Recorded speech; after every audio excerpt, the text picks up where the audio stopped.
least the score was close. Yeah, and you know what? I know the season is a bust for you guys, but someday you're going to be just like us. Really?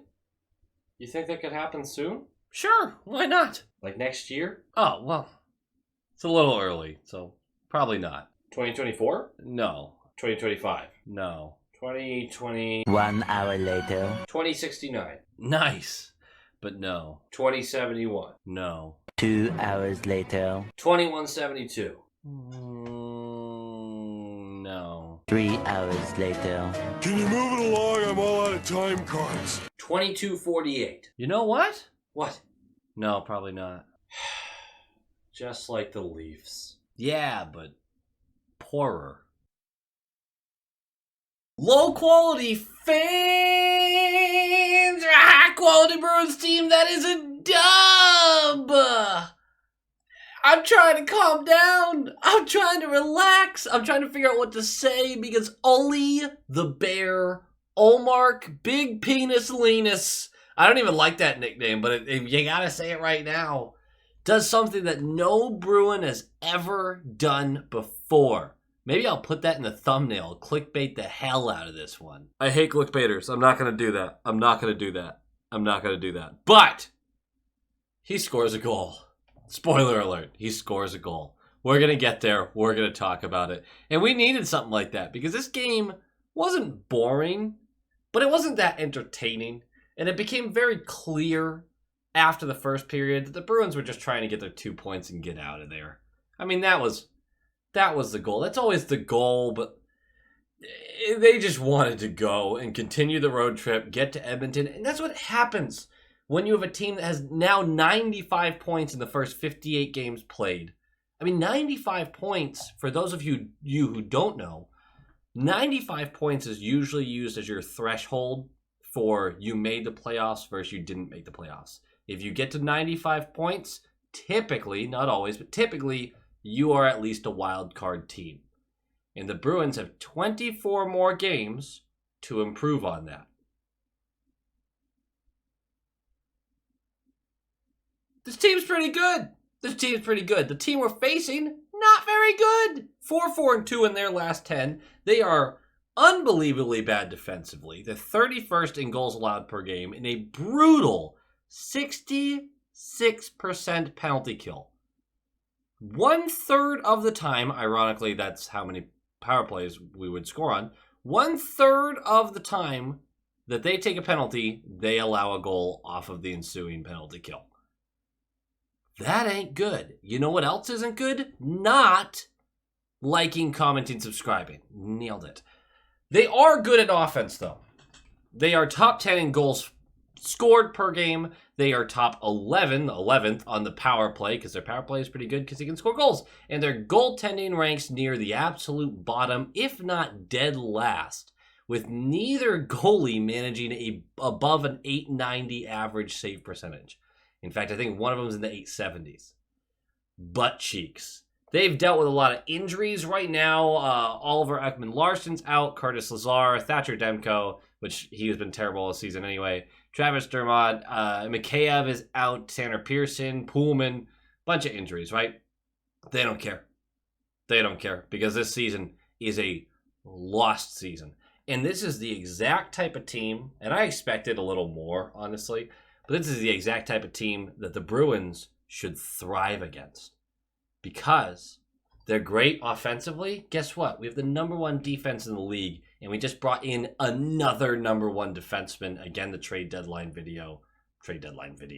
The trade recap video should be just a couple videos back on my channel. But Orlov got his first game tonight.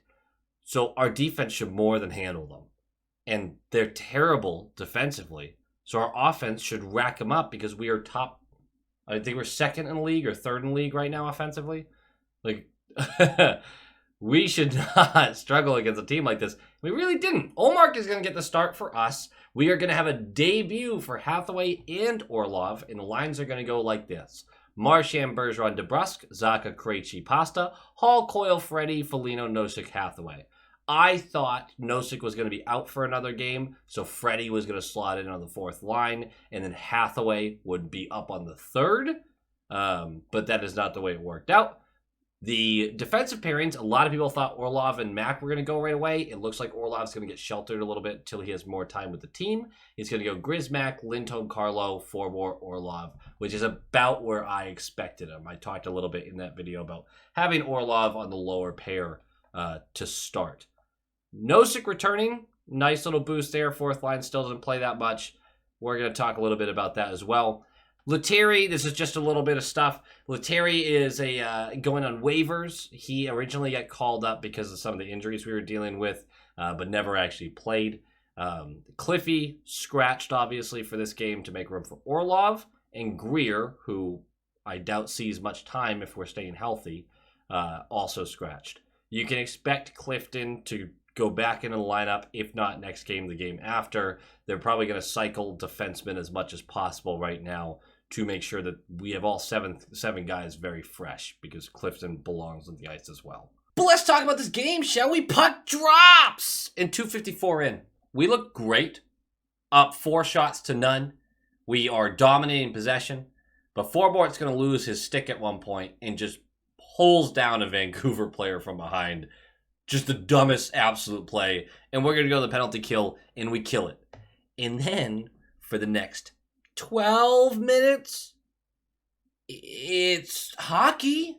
It's consistent hockey. We have the puck. We don't have a ton of scoring opportunities. We're taking a bunch of shots, but from a distance, well seen. Just not a lot of actual action until the final couple of minutes. 4:29 left. Brisebois for elbowing Foligno. Hathaway during this, right after the whistle blows, Hathaway, I think he had his back turned. He was dealing with something else. I don't think he saw what Foligno was upset about. But he saw that Foligno was upset, and he jumped right in and got right into the mix, started defending Foligno, like got in between the player and Foligno, like wouldn't allow anyone to go after anyone but him immediately. You want your teammates to like you, that's a good way to start. And it just goes to show what he brings. He's so quick to be like, oh, we shedded him? And I don't know if he's like really the shed him guy, because when he didn't play for the Bruins, just a week ago, I've watched this guy for a long time. He's not the quickest to fight. He's an agitator and will fight, but he loves to piss you off and not actually give you what you want. Either way, it's a great thing to see him jump in quickly like that. He's a very angry person, and I love it. But we're going to go to the power play. And it was another bad power play for the majority of it. But with 14 seconds left, Vancouver fails 2 clears. Hall forcing a turnover on the second one. Little game of catch between Krejci and Lindholm up on the blue line. It's going to come back to Lindholm, who's going to load up and absolutely evaporate this puck through a crowd of bodies. Foligno on the screen, and it beats the goalie. Low blocker, mid blocker, and 1-0 power play goal. Second unit. The first unit, we had 3 power plays. First unit, couldn't do shit. Couldn't do anything. Hit the post a couple times, but hey, a post is still missing the net. And then 30 seconds left of the period. DeBrusk and Bergeron are going to combine to force a turnover. DeBrusk is going to whip the puck up the right wall, his 100th assist. 100th assist. That guy's pretty good at hockey. Marchand's there to collect, take the offensive zone. He's got 1 player to beat.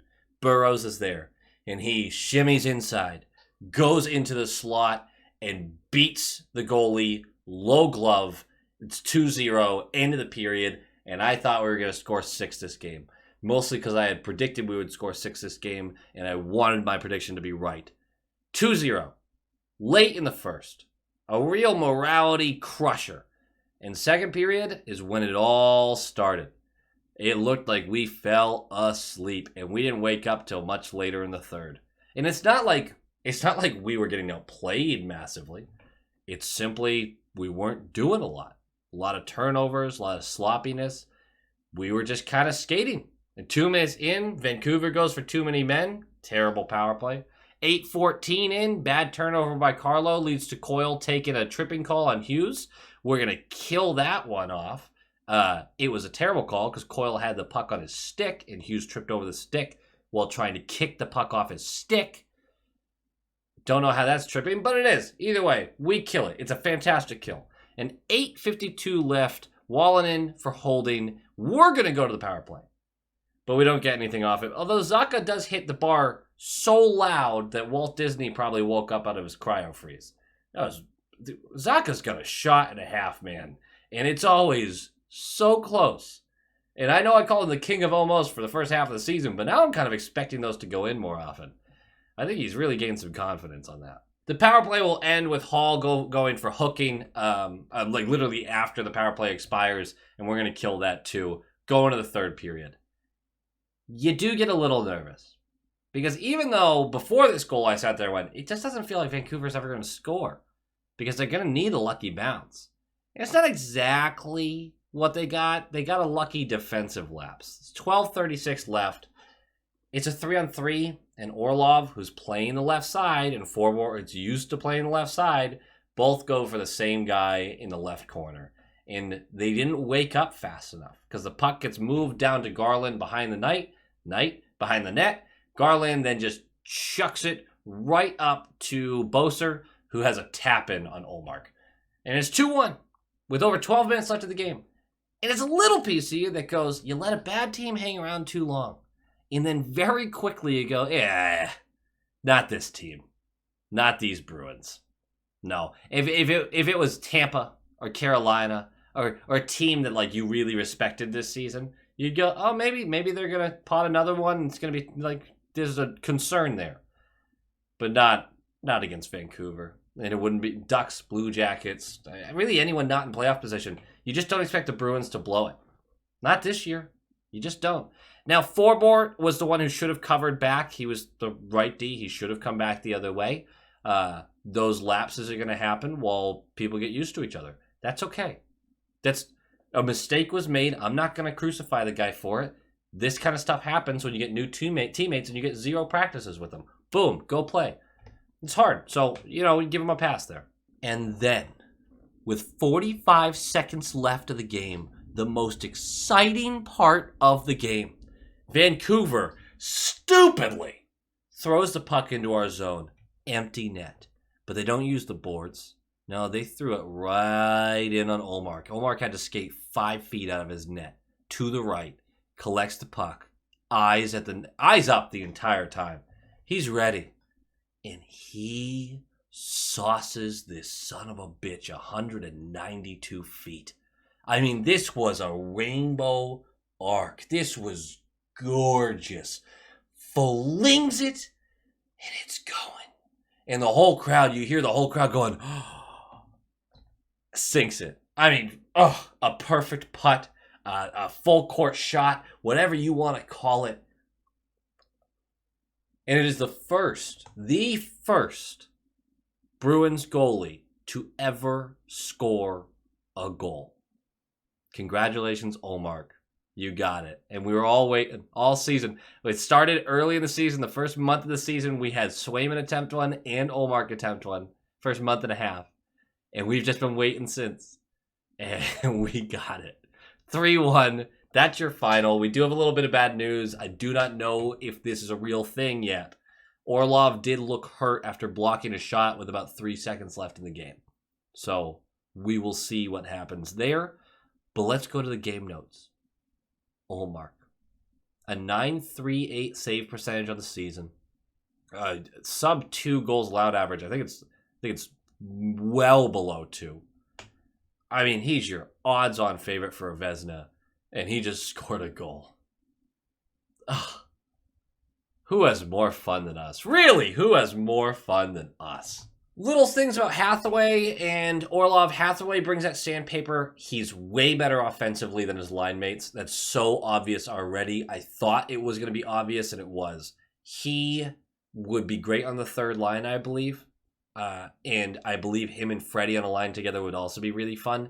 So I hope we get to see him get moved around a little bit. I'm sure we will. I don't want that to be because of injuries. I just want them to shuffle it a little bit. And I think Hathaway's capable of being better offensively than he was at the Capitals. Not better, given more opportunity offensively here. I think he could really do some damage as a bottom six guy who once in a while scores. I don't think he's going to do enough of that on the fourth line, especially considering the fourth line gets 7 or 8 minutes a game. And we've already started to cut back on Bergeron's minutes, not hitting those 15 minutes usually. But the second line is still playing a ton. And I feel like the fourth line could be trusted with a little more ice time. And especially with this Hathaway acquisition. Orlov on the other side, super clean. Seemed timid, but I don't know if that's because first game, not sure yet. So clean though. Rips the puck away from people, wins board battles, gets the puck up the ice quick, has great vision in the defensive zone for moving the puck. I mean, yes, as advertised, this guy is going to be really good for this team. I think anyone who watched this game probably noticed Orlov more than Hathaway and went, yes, that's huge for us. So he's definitely going to be a staple in the lineup during the playoffs. We'll see what our best six is for playoffs. I doubt we'll see too much rotation once the playoffs start. But till then, you'll see guys move in and out. And Orlov will be one of the guys who gets scratched every now and again, I think. Monty did say that Lindholm and McAvoy likely won't be part of that. All in all, 2 points. Moving on down the road. I'll take it. Good game. I liked watching Orlov and Hathaway. I want to see more of Hathaway right now. I just don't think I'm going to get to see him too much. But he did get penalty killing time, which is nice. And I'm really kind of worried that Orlov's already injured. But I'll wait for news on that before I start freaking out. In the meantime, go Bees. Go Bees!